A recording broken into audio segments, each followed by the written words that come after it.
ত্রয়োদশ বিধানসভার সপ্তম অধিবেশনের দ্বিতীয় দিনে কর্মসংস্থান রেগার কাজ, দ্রব্যমূল্য বৃদ্ধি সহ বিভিন্ন ইস্যুতে যখন বিরোধী দলনেতা জিতেন্দ্র চৌধুরী কথা বলছিলেন, তখন গোটা বিধানসভাকে বিশৃঙ্খল জায়গায় পরিণত করেছে ট্রেজারি বেঞ্চের সদস্যরা। এই বিষয়ে অধ্যক্ষের নিরপেক্ষতা নিয়ে প্রশ্ন তুললেন বিরোধী দলনেতা জিতেন্দ্র চৌধুরী। এই হাজার হাজার শূন্য পদ পূরণ করতে পারছো না কেন? তোমরা 200 দিনের রেগার কাজ দেবে বলেছে, আজকে 50 দিন হয় না কেন? কর্মচারীদের 20-22% দিয়ে তোমরা দিতে পারছো না কেন? জিনিসপত্রের দাম তোমরা উঠতে পারছো না কেন? পঞ্চায়েত থেকে মহাকরণ অবধি সর্বত্র কমিশন ছাড়া কাজ হয় না। এই সমস্ত বলতেই এদের আর ধৈর্য নেই। গোটা প্রায় বিরোধী পক্ষ একজন বাদে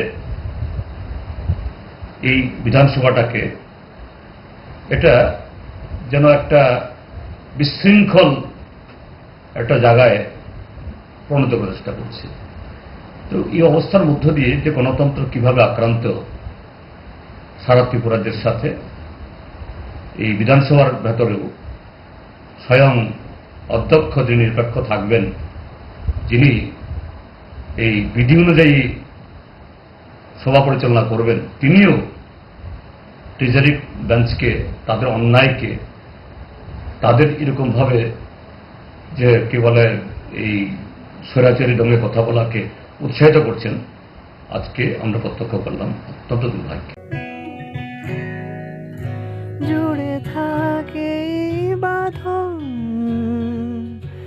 আপনার চেয়েও আপন, জুড়ে থাকে বাঁধন আপনার চেয়েও আপন,